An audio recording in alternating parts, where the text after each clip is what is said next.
Welcome to all for the today's BCM and the modalities of the modality and compliance of the Udyam registration. We have with us today's resource person, Mr. Raj Kapadia. Mr. Raj Kapadia is a member of the Institute ICSI, and that one is law graduate from Mumbai University. He is the founder and proprietor of RK Kapadia and Associates, providing full range of services of the global clients in setting up the businesses in India and also handle them under the applicable compliance and statutory and regulatory aspects. He is registered as a trademark professional under the trademark rules 2017 and provides intellectual property rights services. He is holding the postgraduate diploma in digital business from the Columbia University and MIT Solon. He is the convener with the Ghatkopar Knowledge Center. He is a co-opted member of the Research and Publication Committee of the Chamber of Tax Consultants. He has addressed many study circles of the WIRC and on range of topics and the faculty member before various bodies, including the IIT Indore. He has also contributed articles for the professional bodies, including CCGRT and Chamber of Tax Consultant. With this, we welcome to Mr. Raj Kapadia to this today's virtual CP meeting, and we are handing over the session to Mr. Raj Kapadia to take it further. Thank you, sir.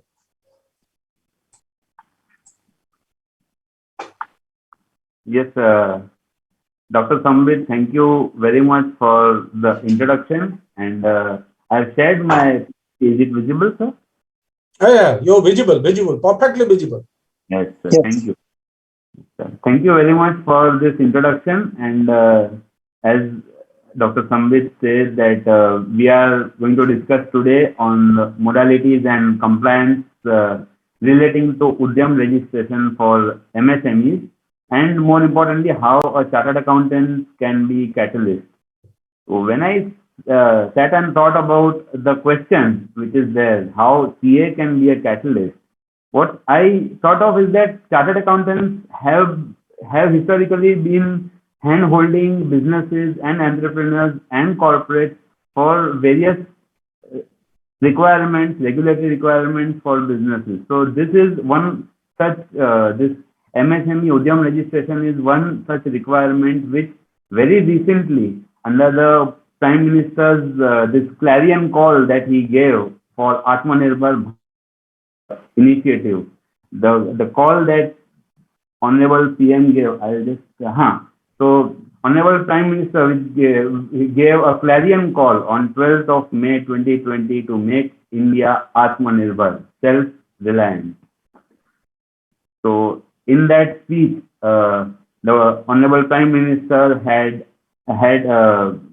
sanctioned a comprehensive package of 20 lakh crore rupees. This package was introduced to fight the difficulties which India was facing owing to the lockdown due to the pandemic of COVID-19.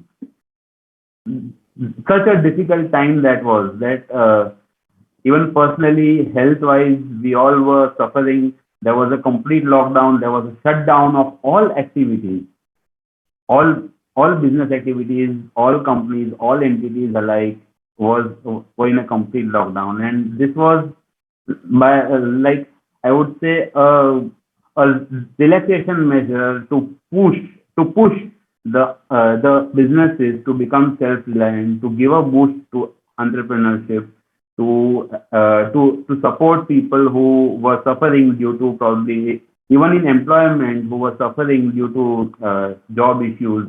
So this was the initiative Atmanirbhar Bharat, which was launched in May last year.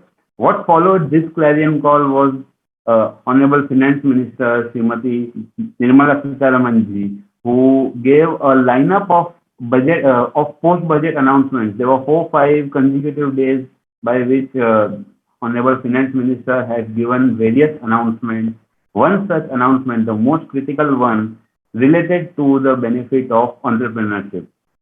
The entire definition of MSME, the micro, small and medium enterprises, was the new definition was brought forward, and I would say that that gave a whole new paradigm to the entire concept of Udyam registration. I mean, the period before the this announcement and the period after, we will discuss the old definition as well as the new definition which was introduced. We will discuss the same as well. But not only the definition, also so many different the schemes were introduced. So many different schemes were made for the benefit of the MSMEs for entrepreneurship. We will discuss quite a few schemes as well in this presentation. So,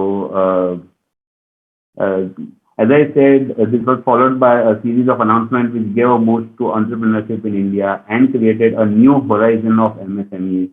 A new world was created. The motto of the government was to go vocal for local. This intention was clear to become self-reliant.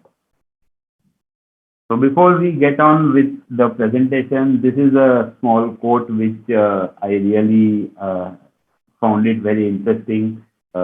It says that my biggest motivation, just to keep challenging myself. I see life almost like one long university education that I never had. Every day I am learning something new. So this quote was given by Richard Branson, founder of Virgin Group. And just like this quote goes, we are here to learn about this new paradigm which the MSME Udyam registration has come up. So let's learn about it. And so we'll start with a brief background for MSMEs. So as we would know, the micro, small and medium enterprises, the MSME stands for micro, small and medium enterprise. This has been introduced by the MSME, the Micro, Small, Medium Enterprises Development Act of 2006. This act contains all the provisions for the benefit of the MSMEs. The act has been introduced to provide for facilitating the promotion and development and enhancing the competitiveness of MSMEs. The key word here is promotion and development. We will be using this word while later as well. So the intention is clear. They want to promote the micro, small, medium enterprises. They want to promote businesses. The government, the ministry wants to promote and develop. The definition criteria of MSME has been amended under the Atmanirbhar Bharat initiative, as we discussed. This call that was given by the Honorable Prime Minister.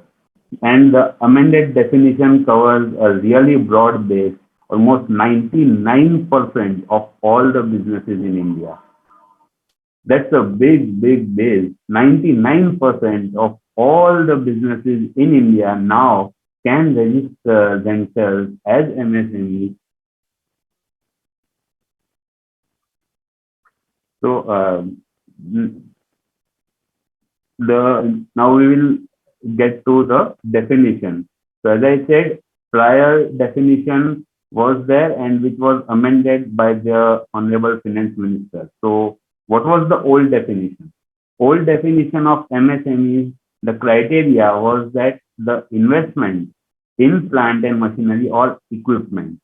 The criteria was only for this investment criteria, which is for manufacturing services as well as for manufacturing companies as well as for service sector companies. So criteria was investment in plant and machinery or equipment. For a micro enterprises, the investment for a manufacturing company for a micro enterprise was up to rupees 25 lakh of investment. For a small company, the investment up to from 25 lakh till rupees 5 crores. For a manufacturing company, that was the criteria. And for a medium company, the investment criteria was from rupees 5 crores till rupees 10 crores. So that was for the manufacturing entities. And for service entities, the criteria of investment was up to rupees 10 lakhs for a micro enterprise. So we register as a micro enterprise for a service sector up to rupees 10 lakhs. Then for a small enterprise, The criteria of investment was for a service sector entity was rupees between rupees 10 lakhs to rupees 2 crore, and for a medium enterprise for a services sector, the old definition was the investment of rupees between rupees 2 crores till rupees 5 crores. So this was the criteria which was now the new definition which has come in, and as we can see, it is a twofold definition instead of the old criteria of only the investment. Now it's a twofold criteria of investment as well as turnover. So for a micro enterprise, the investment has to be from rupees 1 crore, and the turnover, the investment for a micro enterprise has to be up to rupees 1 crore, and turnover has to be up to rupees 5 crore. So earlier, from earlier, now whether it is a manufacturing entity or a service entity, the investment criteria for a micro enterprise is up to rupees 1 crore, and the turnover criteria is up to rupees 5 crore. For a small entity, the investment criteria is from rupees 1 crore to rupees 10 crore, and the turnover criteria is from rupees 5 crore till rupees 50 crore.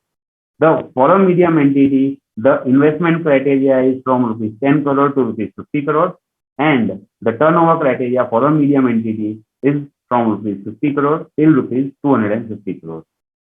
So as we can see, instead of the different criteria for manufacturing and for a service sector, now we have the same definition for all the entities, whether it is in a manufacturing sector or it is in a services sector. It's the same definition, but the definition is twofold: investment criteria and a turnover criteria. So we'll just discuss some aspects from this definition, this criteria, and as we can see, this plant and machinery, this investment has to be in plant and machinery or equipment. So only the assets which are used in business, that is the plant and machinery and equipment, only that has to be considered for the purpose of this MSME registration. It excludes land and buildings and furniture and fittings. So all other assets have to be excluded. Only thing which is included is the plant and machinery or equipment. Considering this is a very good this criteria, and it would cover a very large base. Your investment only in plant and machinery and equipment, 1 crore, 10 crore, 50 crore. Next is the investment and turnover are linked with your ITR and GST return. This, at the time of registration, it would be automatically fetched from the respective ITR which has been filed and the figures which have been disclosed in the ITR, and also with the GST return. Also, if you will see the second last point here, turnover excludes export. This figure 550 and 250, this figure excludes export figure. Only your local sales are included for the purpose of calculating turnover.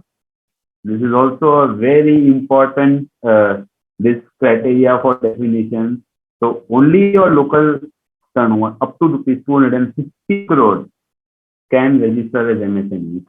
This, when the announcement was made last year by the Honorable Finance Minister, this was said as to be 100 crores. The turnover was capped at 100 crores for a medium entity, but at the time of official notification and thereafter, instead of 100 crores, now it is 250 crores. Only domestic sales. This is important point. Next, the third point is that where no ITR or for that matter even GST, if none is available on record, then self-declaration basis of the respective promoters or the entrepreneurs. So based on self-declaration basis, you can obtain the registration, and the registration will be granted. And by 31st of March of next year, next 11 years, the relevant PAN card has to be obtained and ITR has to be filed. So then there is an exemption from registration for GST to continue as per the Act. If your GST Act does not require the entity to register and obtain the GST number, then that exemption would continue there. earlier the provision was that it was mandatory to obtain both your PAN number and file ITR, and also obtain the GST number by 31st March of the next relevant year. But that requirement for GST has been now withdrawn. Your exemptions under the goods and services tax for registration will stay. Turnover excludes exports, as we just said. And remember that I had talked about the promotion and development of MSME. So this criteria is the last point, that if any one criteria hits in the higher category, the enterprise will be updated to the next higher category. So here, if either of investment or turnover hits the higher category, then the objective is to promote the entity. So because of this objective, now the entity will be promoted. For example, either investment. So for a micro entity, for example, if the investment becomes 11 crore, but the turnover does not exceed 5 crore, even then it will be upgraded from a micro entity to a small entity. So that is the reason for promotion and development. And for a lower category, so promotion would be if anyone hits, but for a lower category, you have to satisfy both the criteria. If both criteria hit, then only enterprise will be placed in the lower category. This is about the definition. And how CA can act as a catalyst is that CA can, as we talked, that hand holding for businesses. So CAs can advise on the business plan, help in the registration, help with all the documents that would be required for the businesses to obtain the registration. And as we will see in the next slide, the motto of Digital India is truly, completely, fully followed. All the processes, every step which is applicable to a MSME and which is related to ODM registration, it is completely digital. There is no manual interface, no paperwork, no physical interaction required anywhere. It is completely digital. So Digital India well and truly is followed here. Next, this is another important update which came in July 2021. Previously, as per the amended definition, only manufacturing and services sector were allowed. The entities in manufacturing and services sector were allowed to be registered as MSMEs. But now with this amendment, they felt the need to include the traders as well. So what they did was that the definition continued to be the same. The investment criteria and the turnover criteria, they continued to be the same, but the NIC code list was added and updated to include traders as well. So now NIC code 45, which is for wholesale and retail trade and repair of motor vehicles and motorcycles. NIC code 46, which is the wholesale trade except for motor vehicles, and NIC code 47, which is retail trade except for motor vehicles. So now these codes have been included in this activity list, and accordingly now traders can also register as the MSME. Now comes an important question where chartered accountants can also play a role, which is selection of the entity. So if a business person has a business plan, but what type of entity would be suitable to that business person? This is the first step to decide on the business plan. So all of these entities which are mentioned here, which is the sole proprietor, Hindu undivided family, partnership firm or a LLP, cooperative society, company, which is whether a public company, private company, one person company, a trust, any form of business entity can register as a MSME and obtain Udyam registration certificate. So this is where CA can play a very important role to structure the business and to advise on the form of the entity. And we are seeing here like there are one or two very like upcoming topics which are not traditional forms of business, but currently because of various recent announcements, they are gaining more and more importance. One is the LLP form of business entity. So LLP Act has been introduced way back in 2008. The importance that has been recently, so the Act has also been recently amended, and the rules also have been recently amended to decriminalize many offences. There are various proposed amendments as well, which would be introduced to LLPs so that the compliance part is eased out. LLP is such a form of business entity which has a benefit of both the partnership form as well as that of a private limited company.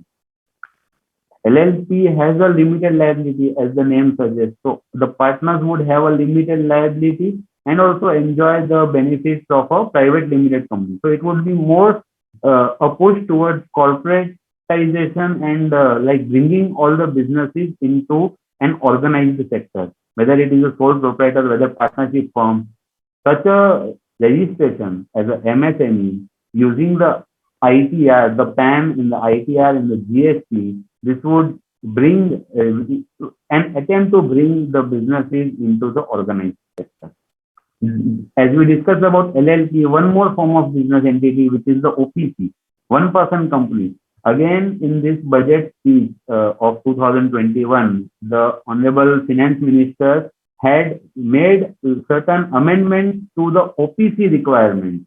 Now, the amendment stated that now even the person who are not residing in India but are NRIs or OCI holders, they also can incorporate OPC in India and carry on business in India. Also, the requirement for the member, the sole member of OPC to stay in India was earlier 180 days. It was reduced to 120 days.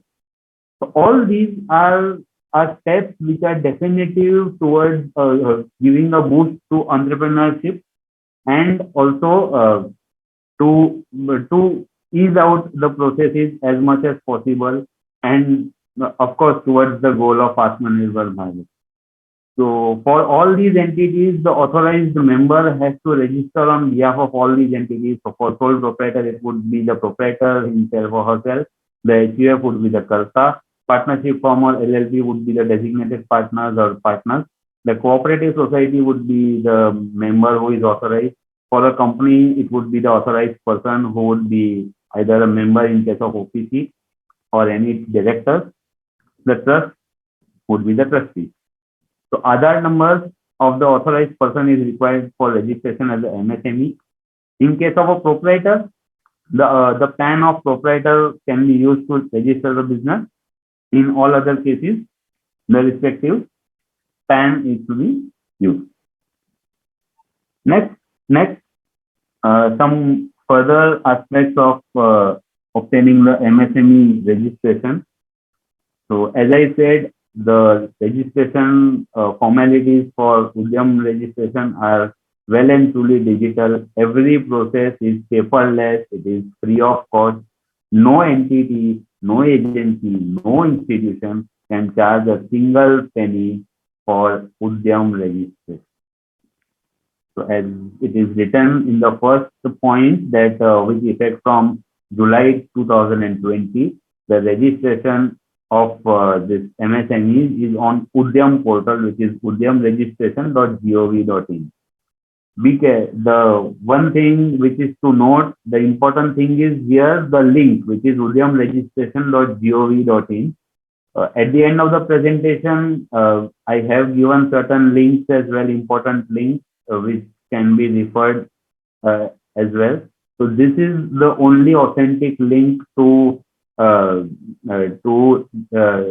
process the registration of Udyam. All other links are not the authentic link. That has to be kept in mind. Next, as we discussed, paperless registration, it is completely free. No agency, institution, or consultant can charge a single penny for registration. What about the existing Udyog Aadhaar memorandum, the UAN certificate, or the enterprise memorandum certificate? What about those?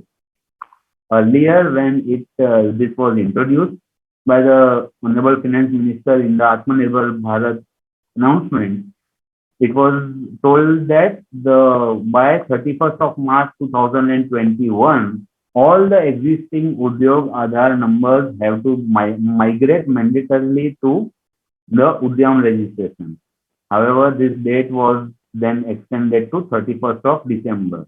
Now, in the next 1.5 months, by this 31st of December, if you have a existing Udyog Aadhaar number or the enterprise memorandum, then you will have to mandatorily migrate to the new Udyam registration portal.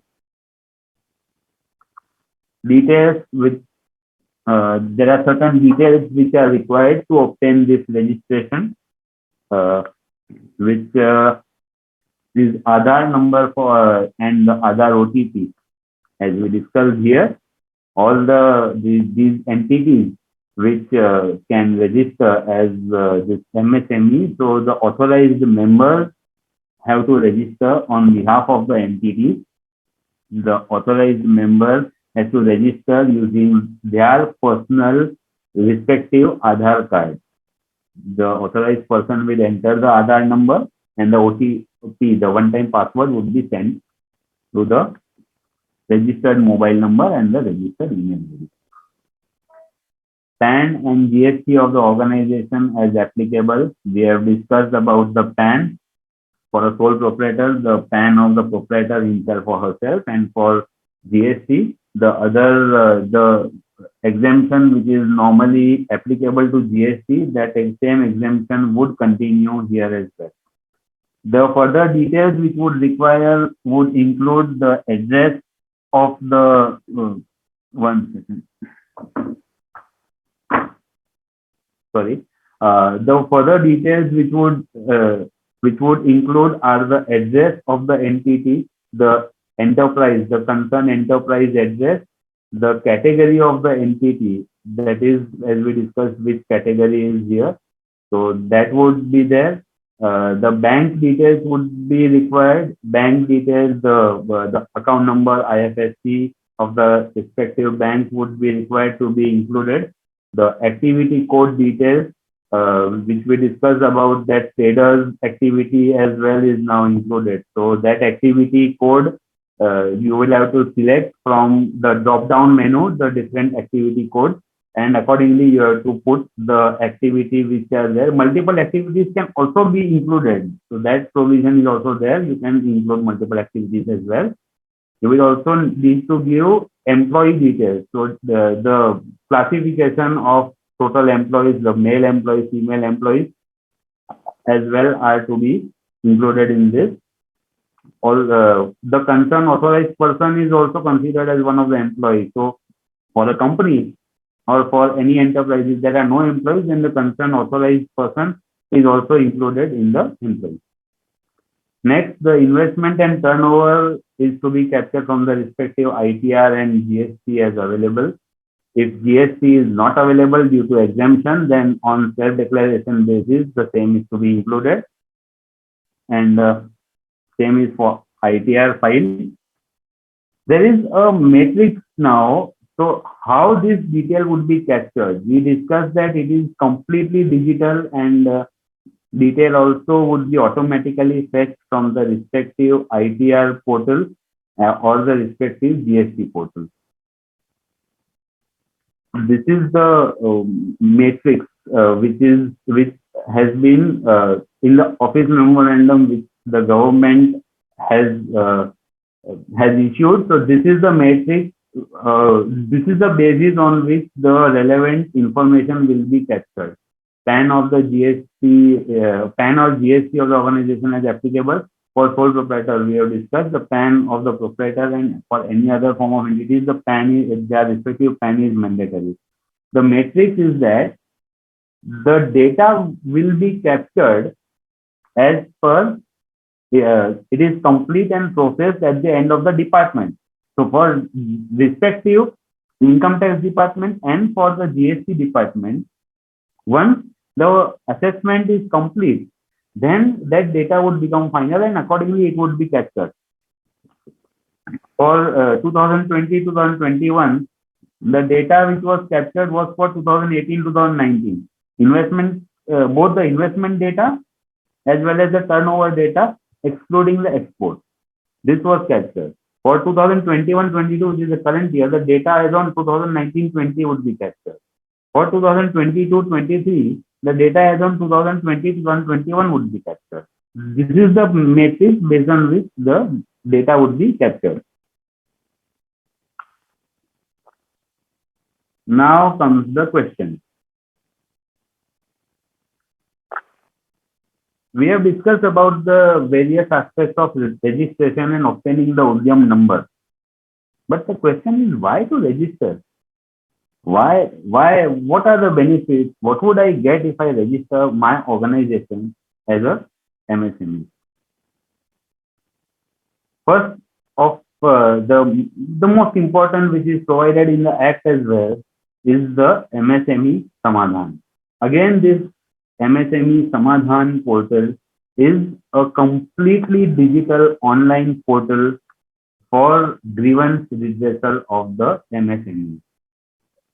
The Act mentions the clause, the Act, which is the Micro, Small, Medium Enterprises Development Act of 2006, contains the relevant provision in section 15 and section 16. The provision states that for any dues to the MSME suppliers, MSME registered suppliers, the dues have to be paid within 45 days from the date of acceptance of the concerned goods or services. If such goods are not paid within 45 days, then compound interest at 3 times the market rate, which is notified by the RBI, the 3 times the interest rate would be levied for such dues which are dues for the MSME supplier. Now let's take an example and understand the entire structure of MSME Samadhan. Mr. A is a registered MSME supplier, Mr. A, and Mr. B has purchased certain goods from Mr. A. Now, goods, for example, the goods are dispatched and they are delivered to Mr. B, and the Mr. B has accepted those goods on, say, for example, 1st of November 2021. The important date is date of acceptance. How to determine date of acceptance? Probably a delivery order. You sign off the delivery order, then that is deemed to be accepted. For a services, say for example, the professionals have been engaged to file IT return, then the date of filing of the IT return is deemed to be the date of acceptance. Similarly, in this example, say Mr. B has accepted those goods on 1st of November 2021. As per section 15 and section 16, Mr. B has to make the payment within 45 days of 1st of November, which would fall on 15th of December 2021. So that would be the due date. Regardless of the due date which is mentioned in the invoice, say for example, invoice mentioned a shorter date, say a date shorter than 45 days, say for example 30 days. So in that case, that 30 days would be considered 30th November. But if the invoice mentions say 2 months due date, for example 31st of December as the due date, in that case 45 days only would be considered. 2 months will not be considered, because the Act says that 45 days, the payment has to be made within 45 days. So 15 December becomes the due date. Now, if the payment is not made within 15 days, within 45 days, that is 15th of December, then compound interest at 3 times the market rate would be levied, and Mr. B would have to make the payment to Mr. A with interest at 3 times the market rate. Say for example, the market rate is 10%, then 3 times would become 30%, or entire amount plus 30% of interest rate. Now for recovery, if the payment is not made, then for recovery, Mr. A has the option to file a complaint at the MSME Samadhan portal. So if within 45 days, that is within 15, by 15th of December, if Mr. A did not receive the payment, then he can file a complaint at the MSME Samadhan portal along with the purchase order, along with the invoices, all the relevant documents. That application can be filed. MSME Samadhan will forward that application to the MSE Facilitation Center. MSE Facilitation Center has been incorporated under, rather has been formed under the Act itself. Act provides for such a facilitation center and also provides for composition of such a center. So MSME Samadhan will send this detail of invoice to the MSE Facilitation Center, who would then process this and will give an order which would be in the nature of settlement order. The time limit is 3 months. So if such a dispute arises for payment, then this MSME Samadhan can be used to resolve this grievance, and regardless of the outcome, this matter has to be closed within 3 months, and the order would be a settlement order which both Mr. A and Mr. B will have to follow. This is what is provided for MSME Samadhan.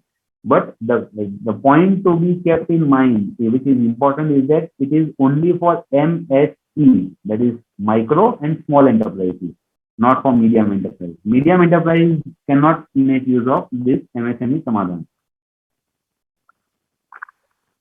How chartered accountants can help here and be a catalyst is that to prepare such an application, they can be a part of, they can discuss with the concerned entrepreneur, with the seller, with the supplier, and can prepare all the details and can assist in filing such an application with the MSME Samadhan. Now, something relating to this, what we just discussed, is this measure for promotion of MSME. Section 9 of MSMED Act of 2006 provides that the government may take measures for development of and promotion of MSME from time to time, which is section 9 of the MSMED Act. Now, RBI, I'm sorry, this was, so section 9 of MSMED Act, government may take measures for the development and promotion of MSME from time to time. What the government has done for the benefit of the MSME suppliers is that it has mandated all the corporates, the companies, whether it is a listed company, private company, or whichever form of company is it.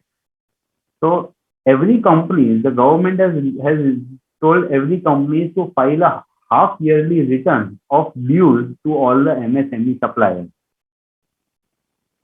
Government has the second point. The government has directed all companies to file a return of dues to MSME. This has been the relevant form has been notified by the MCA, the Ministry of Corporate Affairs, is MSME 1. This MSME 1 has to be filed every half yearly with the MCA, stating the details of dues to MSME suppliers. What detail has to be filed with this MSME 1 is the name of the supplier, the PAN of the concerned supplier, amount which is due, the due date from which that amount is due, and the reason why this delay is beyond 45 days. So in that example, any payment which which is due from Mr. B beyond 15th of December, then such a payment would be required to be reported for that such a payment is due beyond the 45 days from the date of acceptance of goods. The date which is to be kept in mind, this is also important, that it is a date of acceptance or deemed acceptance of goods and not the invoice date. It may be different. Invoice date may be different. So this is about form MSME 1. There is no fee for filing this form, but this is more of from a good governance and disclosure point of view that this form has been notified, the half-yearly requirement. Similarly, for companies, the Schedule 3 of the Companies Act, which provides for the format of the profit and loss account, even in such cases, the dues, the payables, the trade payables have to be classified as dues to MSME and other payables. So these are the measures which for companies the MCA and the MSME ministry has notified. So that the large corporates cannot take the benefit of the MSME suppliers. And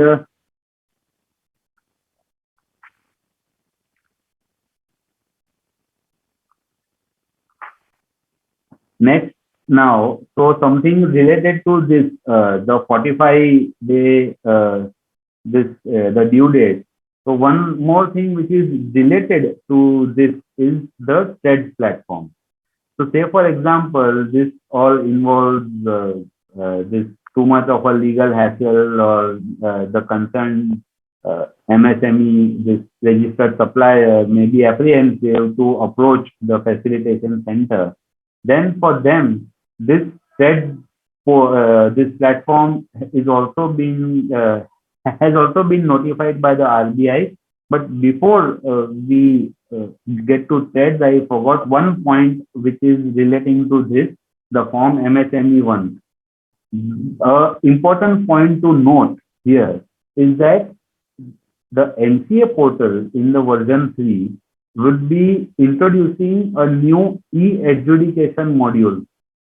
Currently, such a thing is not there, but it may be introduced in the future. So once these details have been filed, whether in form MSME 1 or through the disclosure in Schedule 3, the profit and loss account, then this also, the NCA may ask for a clarification why this amount is due, if this is due, and whether payments have been made, and the relevant provision of Section 15 and Section 16 of the MSME Act have been followed in this regard.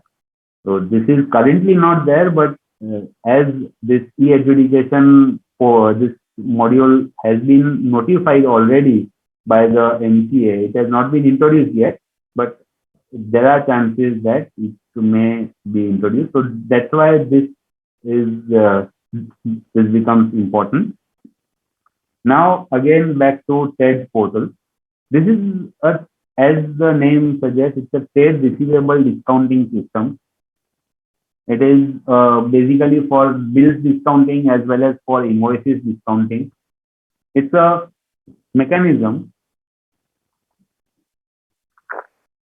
It's a mechanism by which the MSME supplier can immediately receive the money against their invoices or against the receivables, instead of waiting for first year for 45 days and then further 3 months for the order.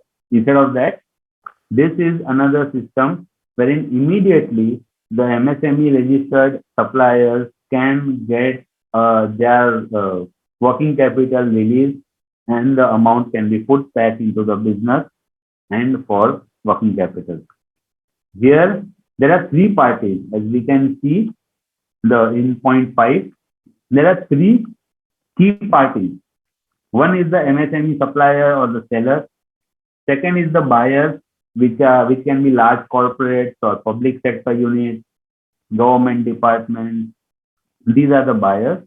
And third party is the bank or NBFC, who would be the financer. How this portal works is that the seller, first of all, uploads the invoice. This invoice can be immediately uploaded without waiting. So like this TED portal is such that within a day, like immediately the amount which is receivable, which is blocked in receivable, which is blocked in invoices, that entire amount can immediately be realized and can be put back into the business. So seller uploads the invoice. Buyer, which will accept the invoice that yes, this invoice is the due.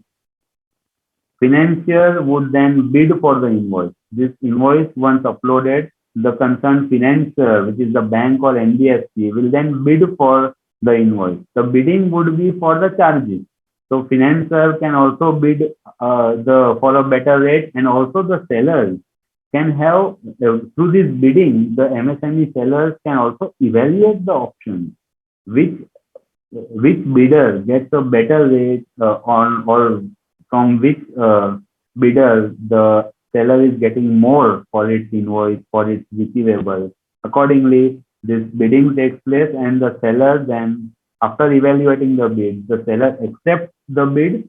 The financier then distributes the I'm sorry, the word no is not distribute, the word is disburses.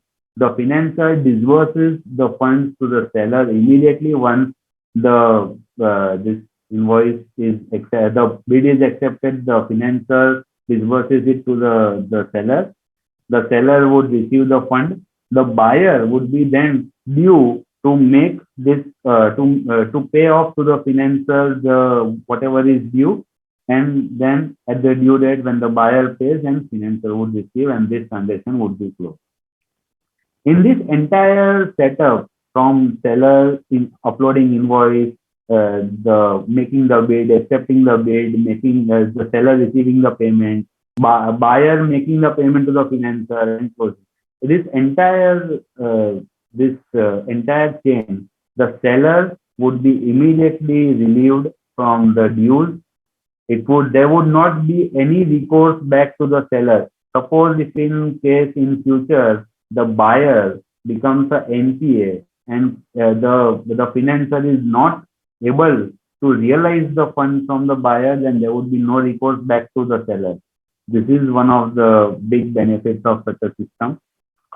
The first TED portal which was introduced or which was formed was the RXIL, which is Receivables Exchange of India Limited. Thereafter, there are multiple platforms, including the M1 Exchange is there, or the Invoice Mart is there. So there are multiple portals for trade portals which have come up. It's a complete, again, as we discussed, it's a complete digital process. There is no need for any one-to-one or a personal or physical interaction. The digital process of gaining access to working capital and cash flow for MSMEs via invoice discounting through multiple financiers. MSMEs get access to finance at competitive rates without additional collateral and without recourse to the MSMEs. And everyone is benefited in the way that seller gets the amount immediately. The financer would also earn its interest or charges, whatever that it would earn out of this transaction. So it is a win-win system in a way.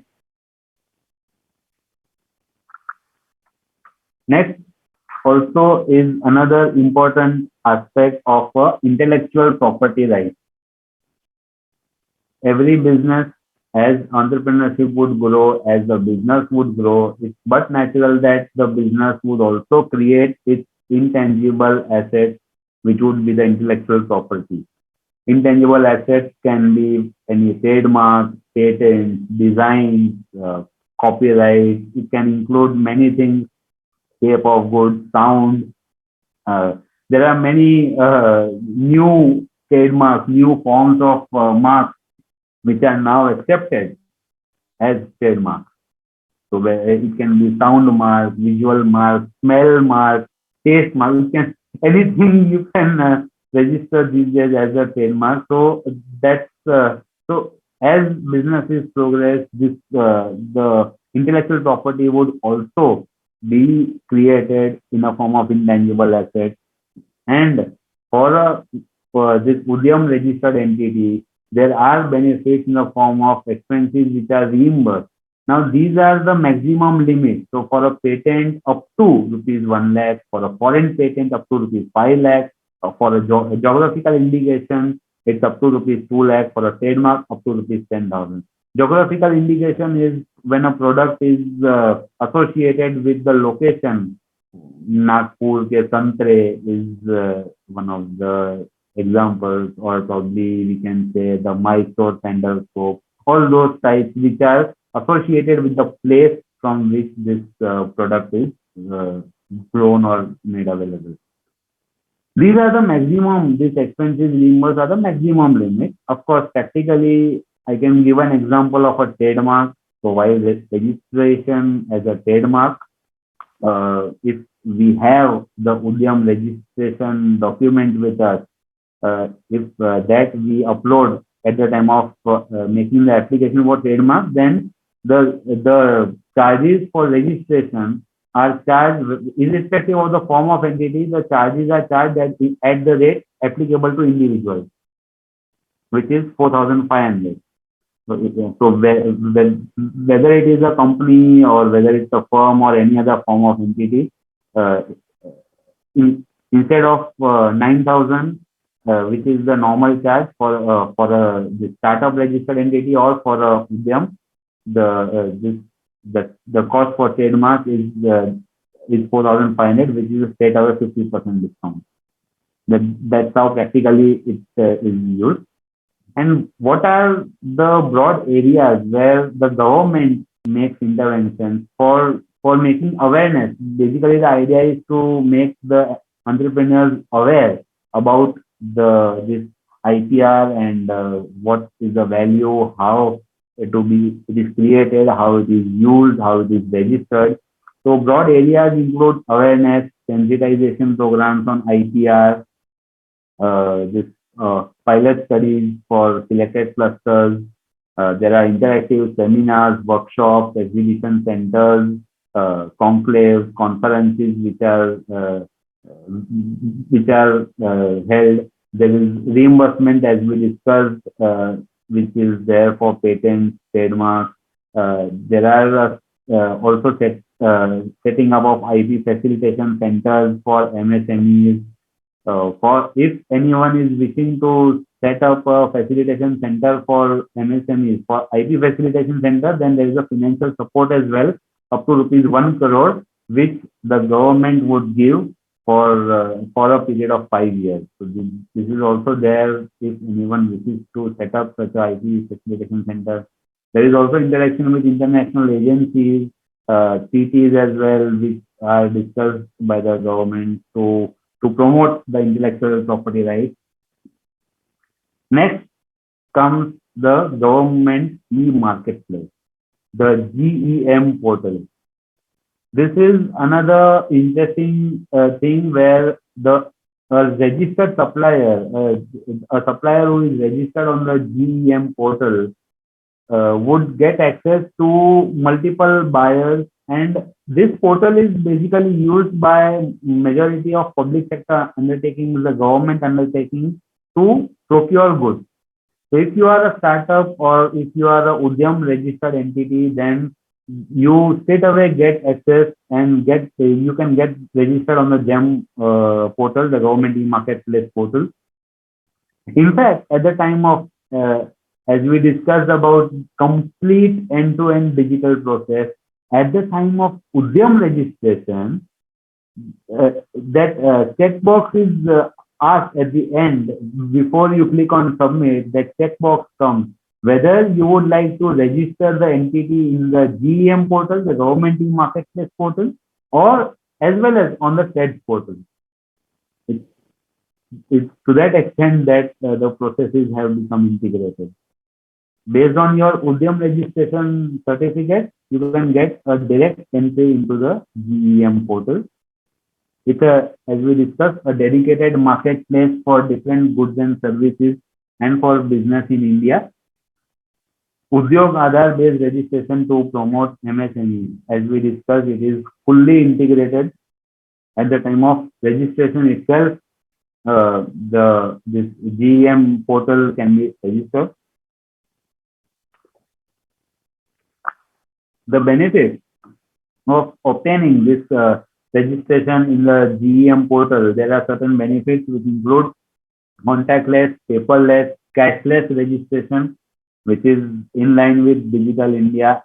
Everything so far, whatever we have discussed, and also in going ahead in this presentation, everything would be digitalized completely in line with Digital India. There is an integrated payment system within the portal itself.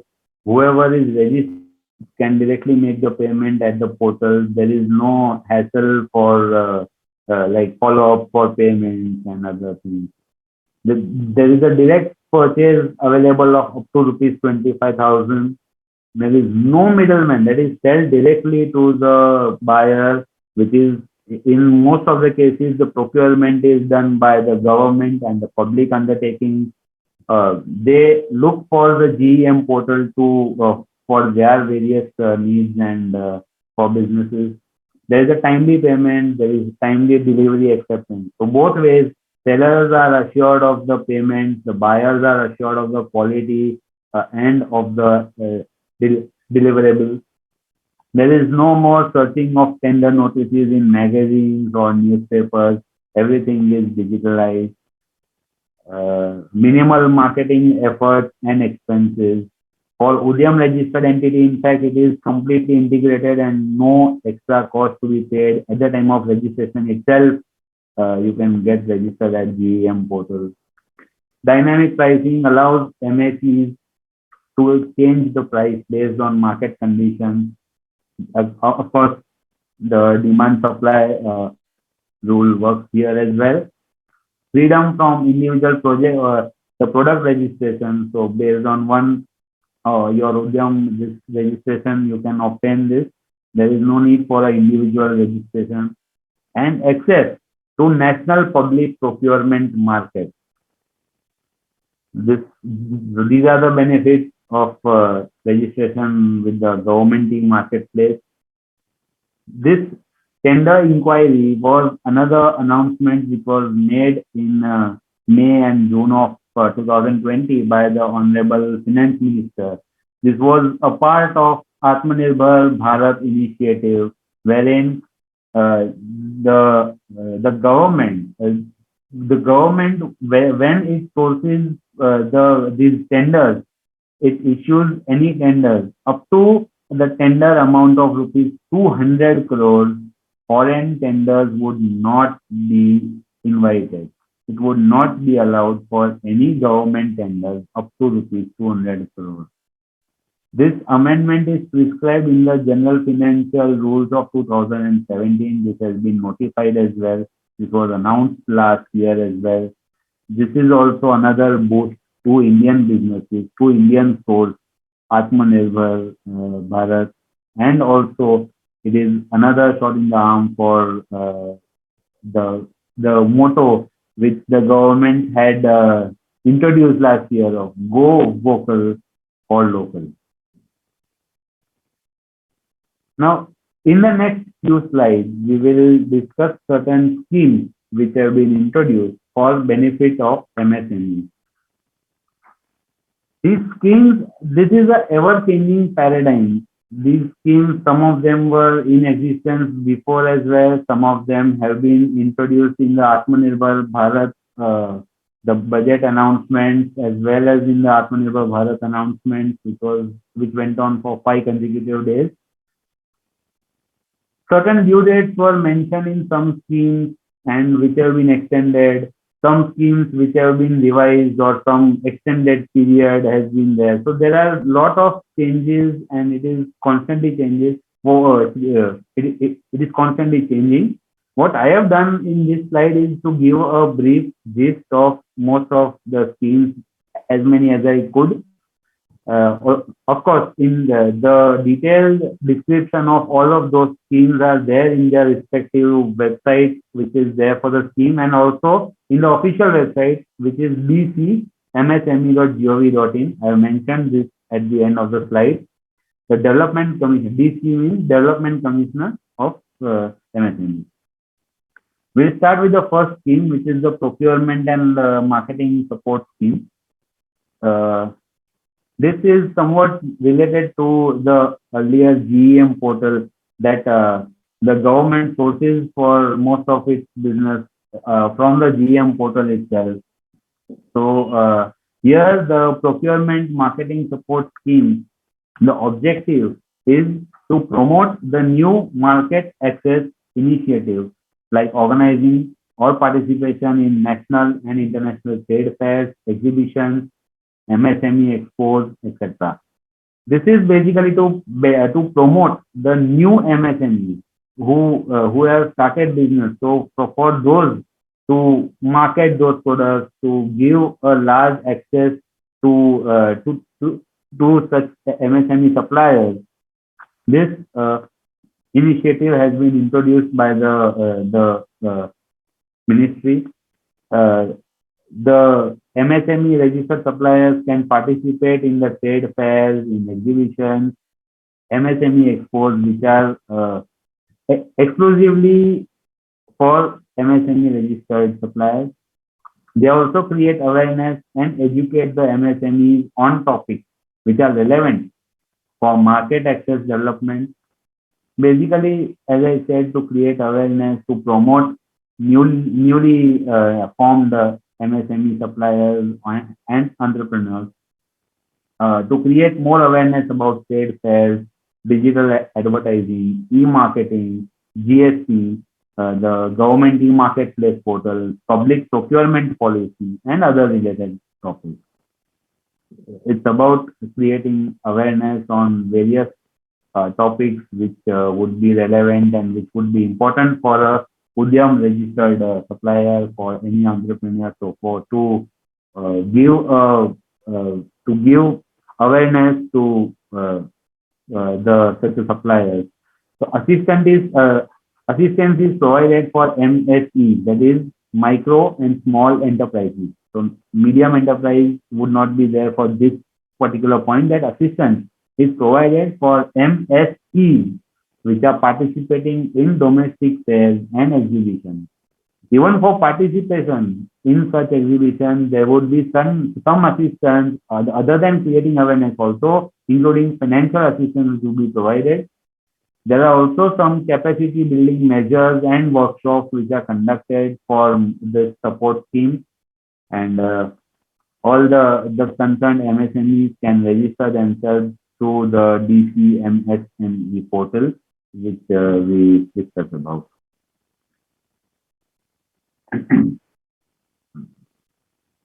Next is the Credit Guarantee Fund Scheme for MSMEs. Here, this is in the form of the guarantee fund, basically for any credit and loans which MSEs wish to avail. This under this scheme, the guarantee is given by the government and by the ministry, so that to promote the MSME registered suppliers. So as I told at this beginning of the scheme, the discussion on schemes, that this is a evolving topic. So likewise, the extent of this guarantee which is there, this was a part of this Atmanirbhar Bharat announcement which was made. And at that time, according to that due date, this scheme was introduced. Then this due date and the scope of the scheme was widened. And this is basically a credit guarantee for loans up to rupees 2 crore without any collateral or third party guarantee. The existing MSE or new MSE both can apply under this scheme, the Credit Guarantee Fund Scheme. This fund is implemented by Credit Guarantee Trust for MSMEs, the CGTMSE. Now, this point number 4, 5, and 6, that matrix is available at the site. The full matrix of the extent of guarantee cover has been given by the ministry, and it is available at the official site. I have just made a brief gist of it. That the guarantee cover, if it is a micro enterprise, micro is up to 85% for a guarantee of the total credit amount up to 5 lakh. If the credit amount is up to 5 lakh, then 85% of that amount is guaranteed by the government and by the ministry under this scheme. If it is other than a micro enterprise, that is a small enterprise, then it is 75%. Up to 5 lakh, this for a micro enterprise is 85%. For other enterprise, which is a small enterprise, the limit becomes 75% of the amount. If it is a retail trade activity for a MSE, then in that case, up to rupees 1 crore, then 50% of the amount of default is there. By default, we mean the credit amount. So in case of a retail trade activity, the limit of the guarantee is 50% if the total amount of credit is 1 crore, which comes to up to rupees 50 lakh. Up to 50 lakh would be guaranteed under this scheme for a retail trade activity. Then for a woman entrepreneur or the MSEs which are registered in Northeast, including Sikkim, the default of up to rupees 50 lakh, 80% of the entire amount would be guaranteed under this scheme, and for other amounts, the concerned MSE supplier would be eligible. So this is the gist. The entire matrix is available in the official link. Next comes the credit guarantee for subordinate debt, which is basically for promoters. This is also a part of the Atmanirbhar Bharat this announcement, wherein for promoters, this is to support the promoters of stressed MSME. So here medium enterprise also are included. Micro, small and medium enterprises. This scheme is for the promoters of the MSME. Stressed MSMEs, but operational MSMEs.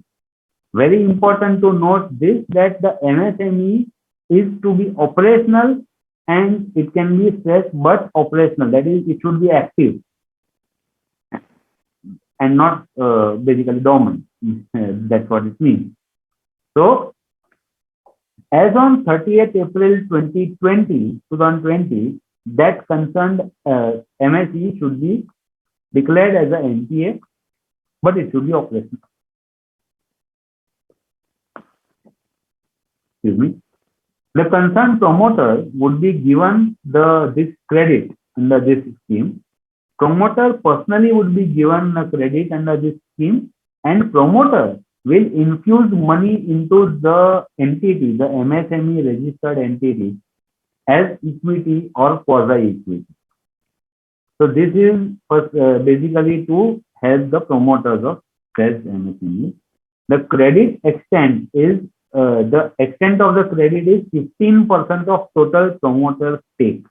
The already, which suppose promoter has invested 1 crore rupees as debt plus equity into the business, then 15% of that amount is the extent by which the credit under this scheme can be made available to the promoter. The maximum in rupee terms, the maximum limit is up to rupees 75 lakh.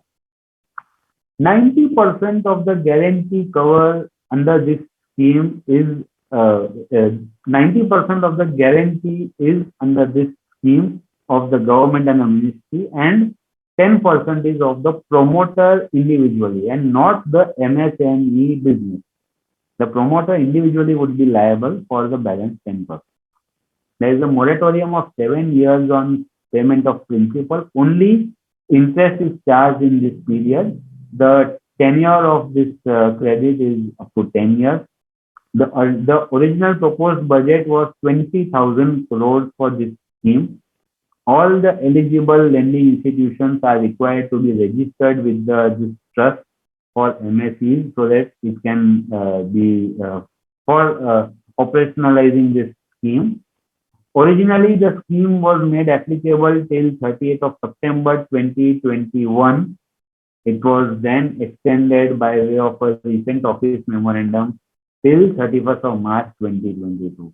So even till date, to fight the second wave of the pandemic, this extension has been provided so that as a relief to all the MSMEs, this can be made use of. So we are discussing various schemes wherein there are like almost credit free, or in some case to an extent the credit is allowed under the scheme and balance is with the promoters. In this case, how can we as a chartered accountant, as a professional, how can we help the concerned business, the MSME registered business?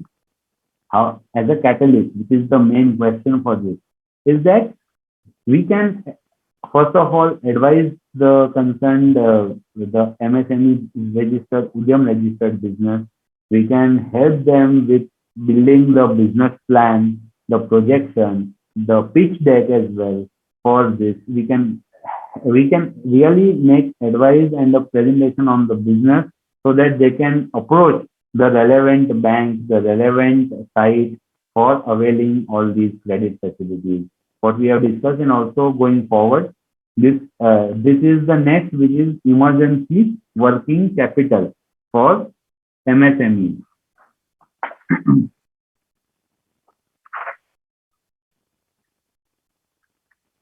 Again, as we talked about, this is also ever changing and evolving subject, this current emergency working capital scheme. Originally, again, this was a part of the Atmanirbhar Bharat announcement, which the Honorable Finance Minister made. The original announcement was that the additional working capital finance of up to 20% of the outstanding credit as on 31st March 2021 in the form of a term loan at a concessional rate of interest, including those entities who have already availed credit under the previous scheme up to 28th of February 2020. Original the original announcement was that the entities who have outstanding as on 28th of February 2020 can avail up to 20% of the total outstanding credit amount as a working capital facility. And this would be in the form of a term loan. So then this was the original announcement. Then this period was extended till 31st of March 2021. The eligibility was for units which is up to rupees 25 crore of outstanding and a turnover up to rupees 100 crore. The twofold eligibility criteria: units up to 25 crores of outstanding borrowing and also turnover up to 100 crore, and who are standard, that is not declared as a NPA. So borrowers who haven't availed earlier, so then it was this was the original, and then by way of further announcement, this working capital, emergency working capital scheme was extended. Thereafter, borrowers who haven't availed assistance earlier are eligible for 40% assistance under the the version 3.0, which was earlier 20%. Now it is, as on date, it is 40% who have not availed this working capital facility and under the earlier scheme. Now they can avail up to 40% of that amount as this working capital facility. There is no guarantee or collateral required. 100% it is guaranteed by the government, providing a total liquidity of rupees 3 lakh crores to more than 45 lakh MSMEs. The allocation for this facility was increased in this budget by further 10,000 crores. And the tenure as well, there is this matrix which has been issued for this scheme. The matrix includes the tenure as well. So tenure ranges from 4 years to 6 years, depending on the category of the credit availed, whether the earlier credit as on 28th of February 2020 availed, or this is a fresh credit which is as on 31st March 2021, or it is an extension as well. So earlier credit availed, and now it is extension facility is also availed. So according to these all criteria, the tenure of the facility shall be determined, whether it is 4 years or 6 years. Moratorium period also is provided, whether 1 year or 2 years, depending upon the category of facility, wherein only interest will be charged in this moratorium criteria and not the principal amount. Principal is to be repaid only after the moratorium in 36 in EMI, 48 EMI or 54 EMI, depending on earlier criteria. No charges are levied in case of prepayment as well. So this was about working capital. There is a recent or this memorandum as well, which I'll read out a certain extract of it from the PIB side. This scope has been extended and expanded till now 31st of March 2022. This scheme has provided support to eligible borrowers in meeting their operational liabilities and restarting their business in the wake of disruptions caused by COVID-19 pandemic. As on 24th of September 2021, loans sanctioned have crossed 2.86 lakh crore under this scheme, and out of the total guarantees issued, 95% guarantees have been issued for loans to micro, small and medium enterprises. So this is the extent to which this facility is being used. Now it is decided to extend the timeline of emergency credit line guarantee scheme till 31st of March 2022.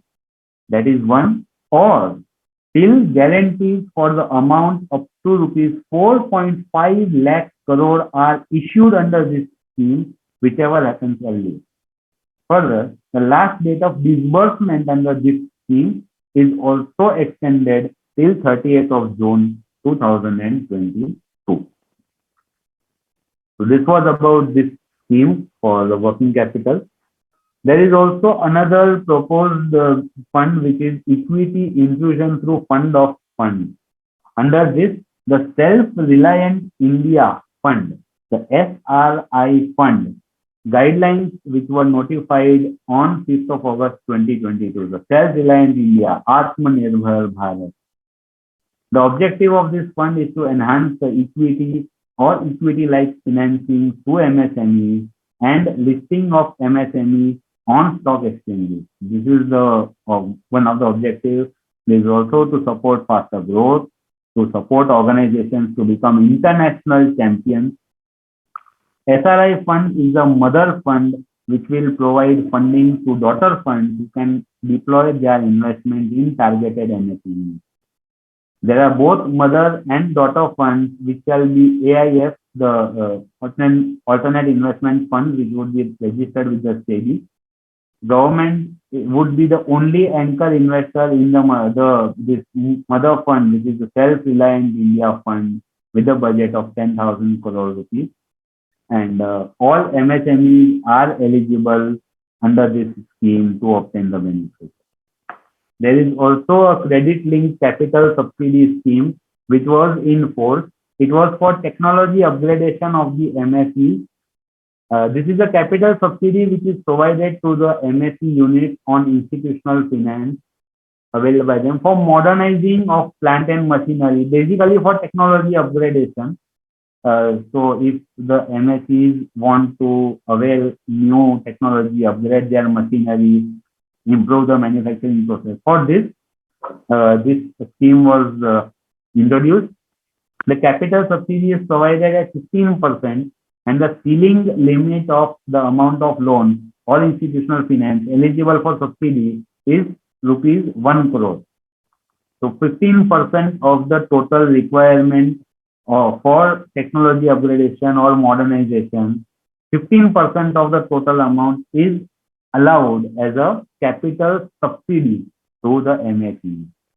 So at present, this scheme is under revision as per the disclosure with the on the dcmsme.gov.in site.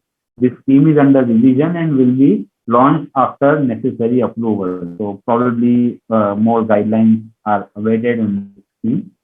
There are also other schemes for the benefit of the this Udyam registration, which include the Prime Minister's Employment Generation Program, which is for unemployed youth, for rural youth. There is a bank appraised and finance scheme to set up micro enterprises, allowed subsidy or project cost, and the entrepreneur contribution is mentioned. This application can be viewed on the website which is given. The Gram Udyog Vikas Yojana for artisans, unemployed youth, and self-help group. Eligibility for any person with traditional artisans knowledge of skill and experience in art and craft. The Entrepreneurial Skill Awareness Program, which is the ESBP, which includes industrial motivation campaigns, entrepreneurship awareness program, entrepreneurship skill development program, and management development program. So these were some schemes. So before we proceed further, Dr. Sambit, how much time do we have now? Up to 7 o'clock means we have more than 30 minutes. More than 30 minutes. So any questions currently, or we take? No, at the end of that one is 4 to 5 minutes. We will ask the questions. Okay, sir. Thank you. Thank you. So I'll proceed with this for the presentation.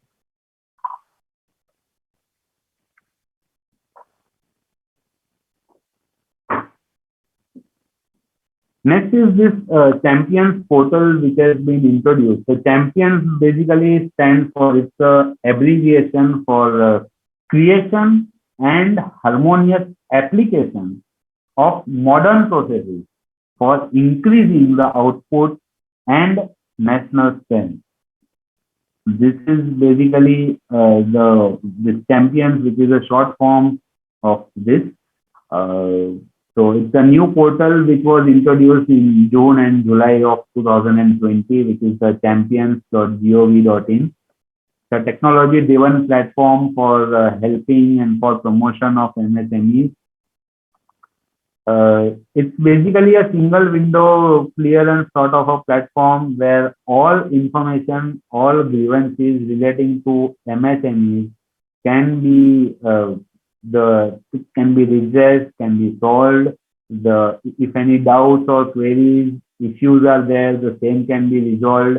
If any, let's say, any interaction or interface with the government officials is needed, then also the same can be availed on this Champions portal. It's completely technology-driven platform. Again, Digital India, a push to Digital India. The web-based portal to provide facilities to MSMEs and stakeholders. It's basically, as I said, for grievance redressal. So it provides a seamless integration with all other portals as well as for the general government portal, which is the CP grants, and also for other portals. So all the issues basically are integrated on one portal, which is Champions, and they are resolved. All information relevant to MSMEs is available on that one single platform. The main motto, or I would say the objective behind this, is making the smaller units big by helping and hand-holding, in particular by solving their problems and grievances. Making the smaller units big. That is the basic stuff. It contains all relevant information about the MSME. The key focus areas are these 5 or 6 focus areas, which is a grievance.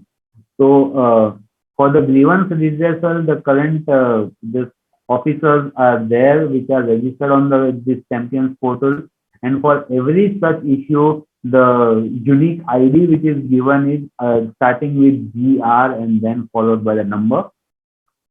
Grievance on the existing other portal, which is the CP grants and other MSME portals, are also auto-fetched on the Champions portal and given an ID which starts with CP and then the other numbers.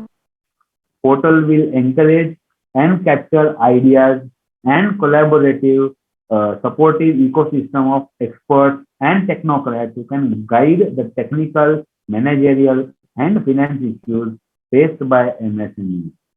So for this purpose, for supporting, for creating a supportive ecosystem, the experts, technocrats, wherever issues are faced, then the same can be raised on this portal, and the auto-generated ID would start with CO and then followed by the remaining number. Then self-proactive administrative interventions by functionaries of the ministry. So for this, the relevant ID would start with IN and followed by the number. And at the end, the VIP reference from ministers and dignitaries, they would also be registered on the portal with the ID starting with VI and followed by the number. Or the issues would be bundled together and segregated subject-wise. Based on these, the ID numbers would be given, and matters would not remain unattended for more than 3 days and inconclusive after 7 days. So within 7 days, the grievance would be withdrawn. This was about champions. Now is another interesting this initiative of the government, which is the Startup India. So Startup India in itself is a very wide domain and a very wide scope, and it would require like separate sessions to understand the entire scope. What I have done in these next few slides is relevant to MSMEs. I have given a gist of the features which are there or the benefits which can be availed by registration of an entity with the Startup India portal. Uh,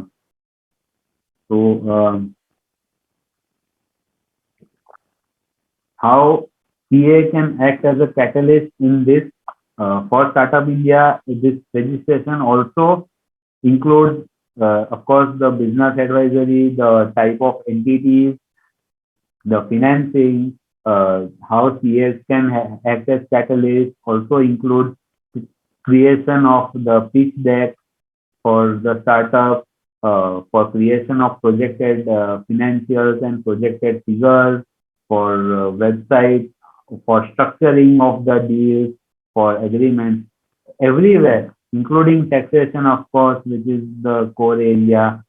Everywhere in every single walk of this every aspect which is relevant to a startup registered entity, the chartered accountant can of course help, can act as a catalyst in this. We'll start with the basic, which is an MSME, Udyam registered entity, can be registered also as a startup, provided this is the basic requirement for registering as a startup, which is the concerned MSME supplier is incorporated entity. So this is the only. So earlier, which we discussed 6-7 forms of entities, only specifically incorporated entities are allowed to be registered as a startup. That is the first condition. So a private, a proprietorship and HUF will not be eligible. So first of all, the entity is to be incorporated as a private limited company or a OPC. We have discussed also about the one-person company. It is an interesting concept which also recently has been amended. The one person now can register itself as a this OPC, can incorporate an OPC. It needs to have only one member. It can have only one director. The provisions, many of the provisions which are applicable to private company or other form of companies are exempt for OPC. It is not required to have any general meeting for OPC. The financials of the OPC are to be filed with the NCA within 180 days from the end of the relevant financial year. So for 2021, it is also important to note it's a recent amendment. For 2021, 180 days would end on 27th of September. So for OPC, ordinarily, the due date for filing of the financials would have been 27th of September. But now, by way of exemption notification and extension notification, all the due date for filing has been extended till 31st of December 2021 without levy of any late fees. So for this year, this is an important amendment which is to be kept in mind. For OPC, the financials can be filed by 31st of December without any levy of late fees. So it is a interesting this form of entity which contains a benefit of both sole proprietorship form as well as that of a private limited company. Most important, which I would think the benefit which is there is that the concerned member, the one person, would have a limited liability, which is not the case in a sole proprietorship. So, and OPC is a means, I would say, of getting the business in the organized sector, getting an individual entrepreneur would get all the benefit of a corporate sector and also enjoy the benefit of a proprietorship. It's a very important and interesting mode of entity, and also registering as a partnership firm or incorporated as a LLP in India. Again, limited liability partnership, which has the benefits of both the partnership firm as well as that of a private limited company. It is separately incorporated. Partners have a limited liability, and also from a compliance point of view, there is an annual return which is to be filed for LLP. There is an annual account, the statement of solvency which is to be filed for LLP. So all those are the benefits. These four are broad forms of entities which can register as a startup. Up to 10 years from the date of incorporation or registration. Up to 10 years, beyond 10 years, the entity would become ineligible. Turnover since incorporation or since registration is less than 100 crores in any of the financial year. The moment the turnover will exceed 100 crores, the entity would cease to be registered as a startup. It is working towards innovation. Now, this is another important criteria. First criteria was that it is incorporated entity, and second criteria is it is working towards innovation, development, or improvement of the product or processes or services. Criteria is innovation, development, improvement of product, processes, or services. Or it's the scalable business model with a high potential of employment generation or a wealth creation. So these criteria, if it is fulfilled, only then the entity can be registered as a startup. Provided that any such entity formed by splitting up or reconstruction of a business entity already in existence shall not be considered as a startup. As we have discussed, where CA can be a catalyst is first of all the advisory on form of the entity, for creating the pitch deck, for also of course help in the market research from a taxation point of view. In many areas, of course, CA can act as a catalyst. Next is, as we have discussed, any such entity formed by splitting up or reconstruction of entity already in existence shall not be considered a startup. Details which are required to obtain registration are the incorporation details, the relevant certificate of incorporation, the SIN or the LLPIN number or partnership registration number, the authorized person details, the individual who is authorized also would be required, and the relevant authority letter or the resolution also would be required to be filed along with the application. The directors or signatory details, directors who are registered, who are authorized for the corresponding entity, which is the private company or the LLP, the partners in case of LLP, and the signatory details also have to be included. DIN number, the DIN or the DPIN number also have to be included. Now, these 3 points are very important, that what is the gap that the startup is solving. As we discussed, the startup is working towards innovation, development, improvement of products or processes or services.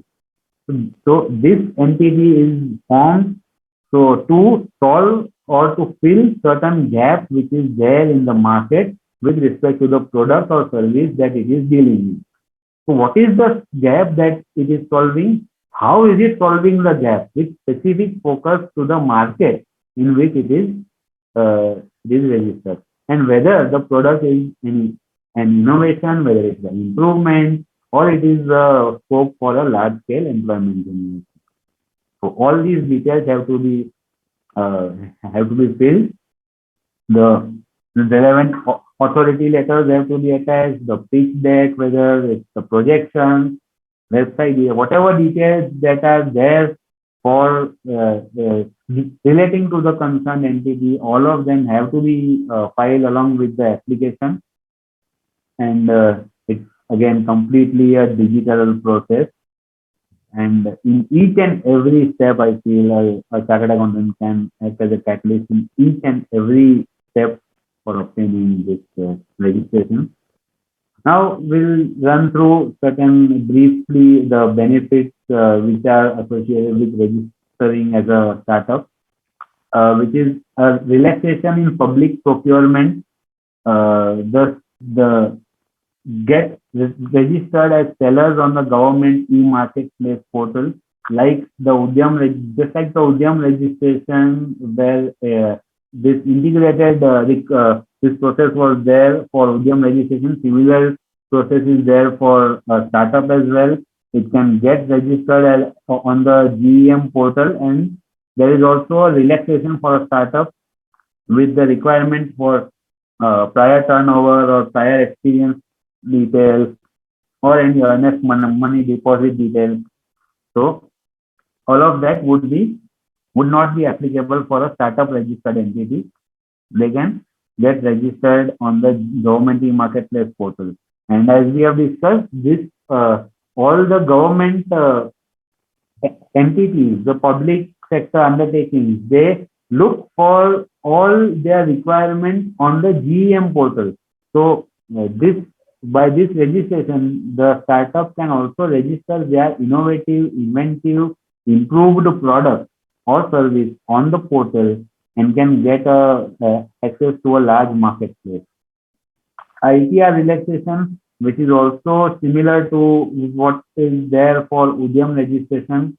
There are discounts as well. There is a rebate which is available for patents, which is there 80%, and for trademarks, this is up to 50%. There is a rebate for filing, as we discussed also for Udyam, for trademark applications. If you have a startup registered, this certificate, the DIPP certificate, I'm sorry, not DIPP, the DPIIT certificate, the DPIIT certificate, if that is there, then the concerned startup can get a 50% discount, and the fee which is applicable for individual registration would be levied on the startup as well for trademark registration. Similar way is for patent application.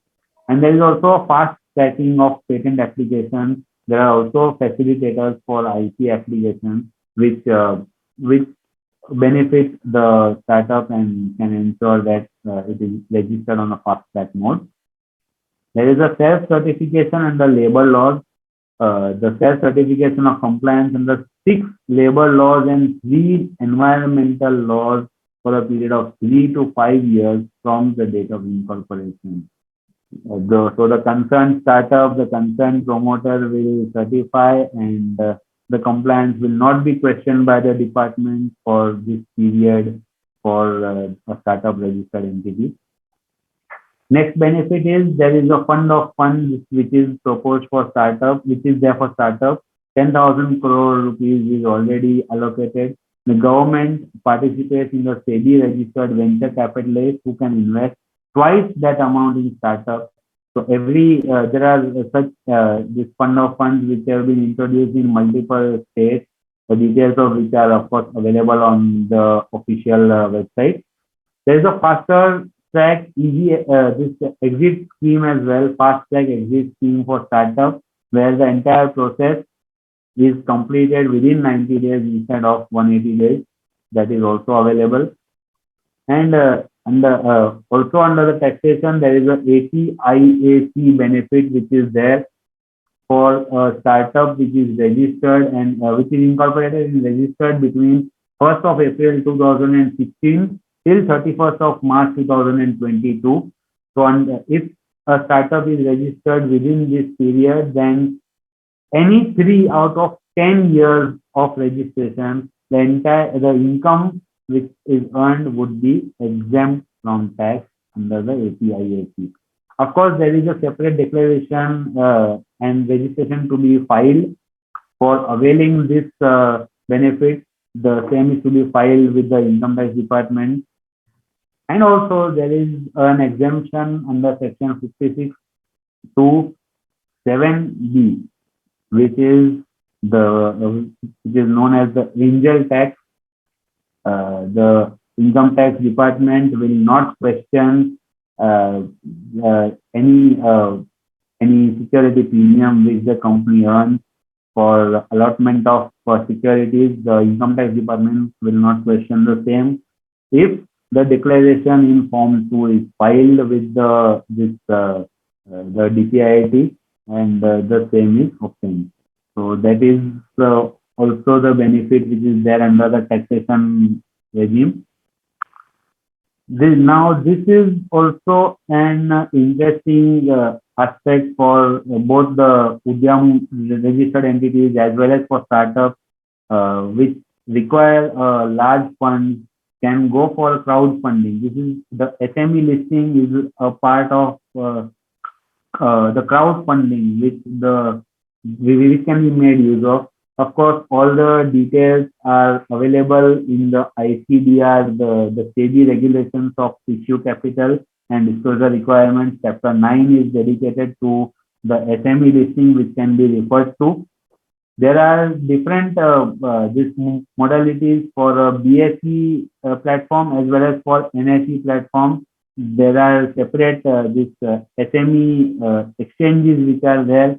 In both these platforms are there. So, for example, entities which are paid up capital up to rupees 10 crore.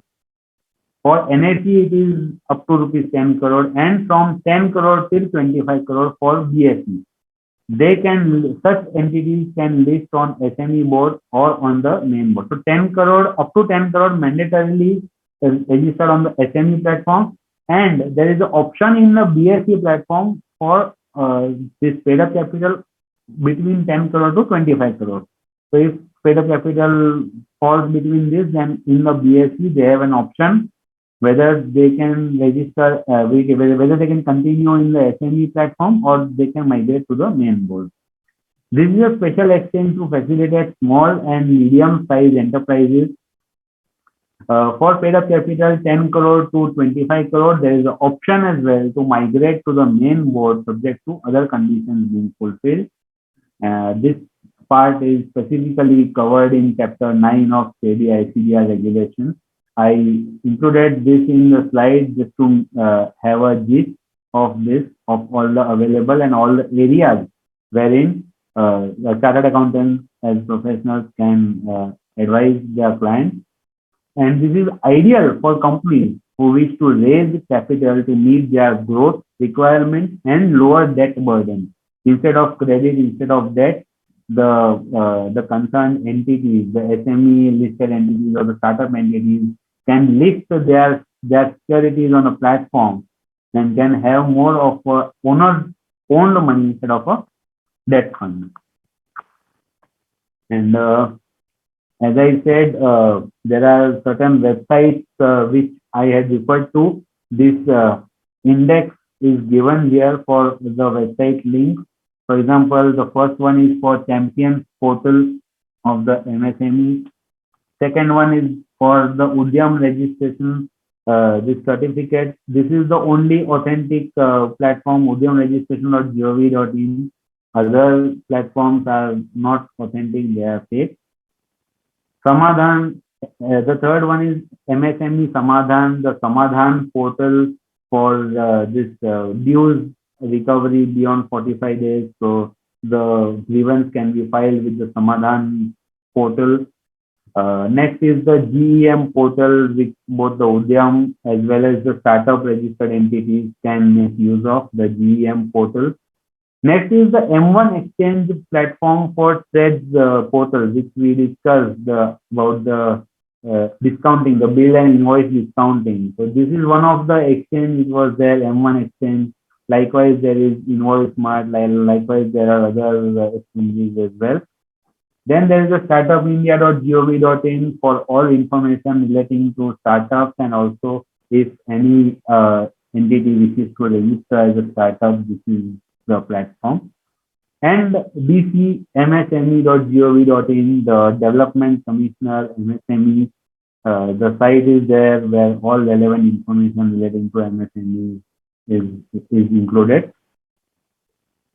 And before I conclude, these are the quotes which I find interesting. One is a small business is an amazing way to serve and leave an impact on the world you live in.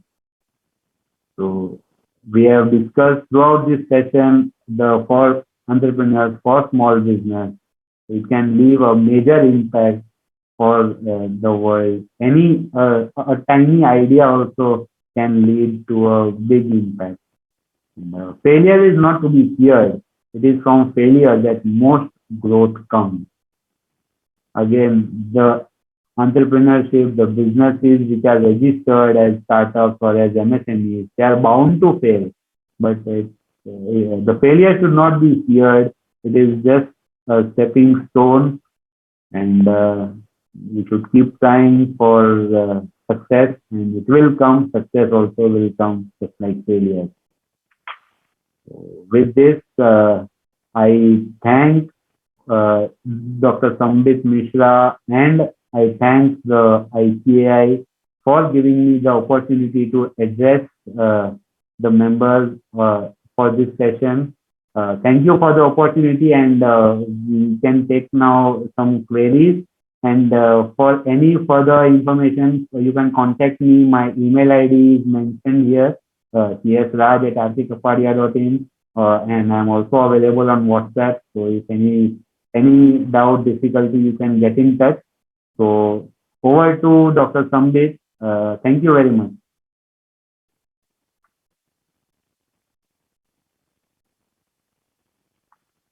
Dr. Sambit?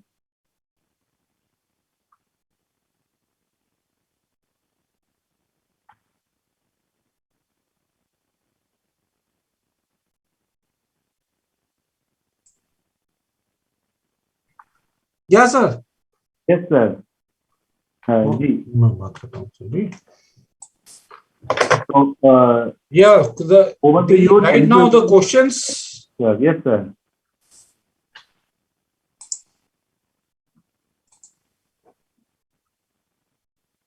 How to register for partnership form? How to register for partnership firm? So as on the date, the partnership firm for Maharashtra, the registrar of firms, every state has its own. Just like ROC, the registrar of firms is there for every state, respective state.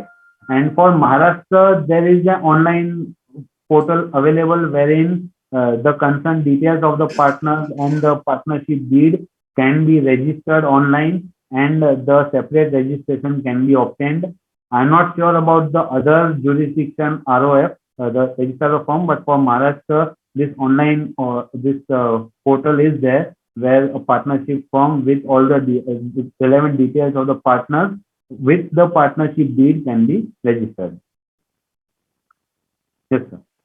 Yeah, that one is next question is, how can one migrate to Udyam after Udyog Aadhaar memorandum if email mobile number mentioned in Udyog Aadhaar memorandum is not working? Okay. Sir, your video is, I am not able to view your video.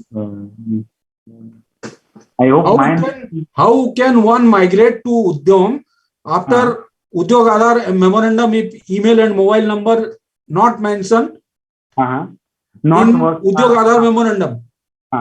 So the thing is that for migrating, the concerned Udyog Aadhaar, this number would be there, and also the Aadhaar number of the authorized person.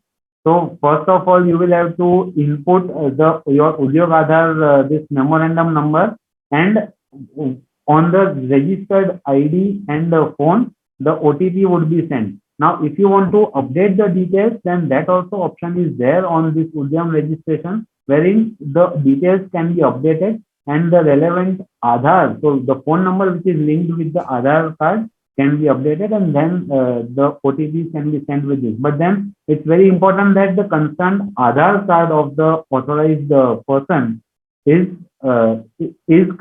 linked to the phone. So phone number should be linked with that Aadhaar card, basically. Can retailer trading concern be registered as and under MSME Act? If yes, then in what classification be registered, manufacturing or service?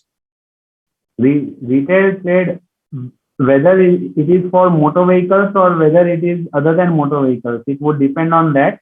What we have discussed in the presentation, NIC code number 45, 46 and 47. While registering the concerned activity code, you have to pick among that based on your activity of the retail trade. Retail traders, pursuant to this amendment, that these three activities were included. For this, now the retail trader can register as a MSME. MSME status is getting changed automatically on completion of each financial year based on its change in turnover and investment. Is there any mechanism to download status of all MSME vendors in one shot? Status of what? Status of all MSME? MSME status is getting changed automatically on completion of each financial year based on its change in turnover and investment. Is there a mechanism to download status of all MSME vendor in one shot? All MSME vendors, I'm not sure if that is available. You will have to get the clarification and the confirmation from the concerned supplier that yes, this supplier is registered as MSME. And with respect to the status which is getting updated, as we discussed, the status is automatically updated based on PAN and GST number. So what is input at the time of obtaining the registration, the PAN and GST number, the data would automatically be fetched based on the metrics that we also have discussed. So for this year, for current 2021-22, the data for 2019-20 would be automatically captured at the time of registration. How Udyam helps MSMEs? How? Udyam helps MSMEs. What we have discussed, so this is basically a crux, the summary of all that we have discussed over last 2 hours in this session, whether it is for this payment recovery, whether it is the different schemes that we discussed, whether it is the government marketplace which gives access to such a large market without any cost. So all of these schemes are available for Udyam registration, Udyam registered supplier or a Udyam registered entity. So that is the basic crux of this. So that is there. That is what is available for Udyam registered entity. In the new definition, those both criteria, investment and turnover, both need to be filled for being micro or small. Example, if the investment is less than 1 crore. So investment is less than 1 crore, so it will be automatically considered as a micro enterprise. Both the details would need to be filled on self-declaration basis if PAN and GST is not there. If this PAN and GST is there, then the same would be fetched from your returns which have been filed. How to avail the benefit of credit guarantee fund scheme? Sorry? How to avail benefit of the credit guarantee fund scheme? Credit guarantee fund, I will just check that out. Credit guarantee fund scheme. I'll also share this PowerPoint. Am I able to? I'm not sure. It's not happening. Okay.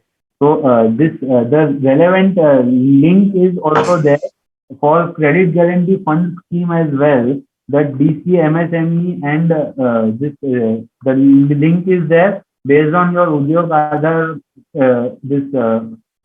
the certificate, the Udyam certificate. If you are a micro and small enterprise, then this credit guarantee fund scheme is available. You can avail it from this link, and also the full scheme based on the metrics which is there in the scheme needs to be studied based on the tenure, the moratorium period, the extent of the guarantee which is there. So based on that, you will have to check that out. Of course, the CGT MSE which is there, CGT MSE, the trust which is there for the micro and small enterprises, all the financiers have to be registered with this CGT MSE. So that link, you can access the link and get the details from there. Can a trading entity avail MSME registration? Yes, as we discussed, this new activity code lists are introduced for Udyam. So this trader can now also register as an MSME. If a state government department buyer of goods or service is not registered in trades platform, how do MSME service provider can get the benefits of trades platform? Is there any mechanism to compulsorily bring all state government department to trades? Compulsorily, I did not understand. Compulsorily bring all the state government department to trades.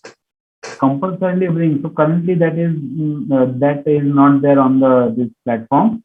So the three parties which we discussed, seller, buyer, and the financer, all have to register. And in fact, if the buyer is a corporate, there is a circular which provides compulsory registration for all the companies which are registered.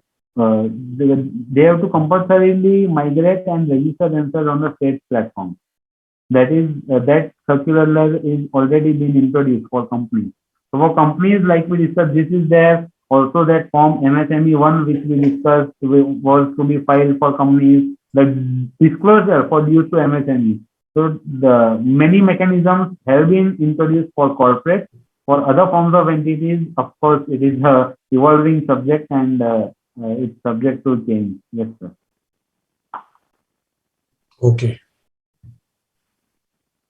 Right now, that one is good evening to everyone. We'd like to thank our VCM speaker, Mr. Raj Kapadia, for visiting and enlightening us with his knowledge.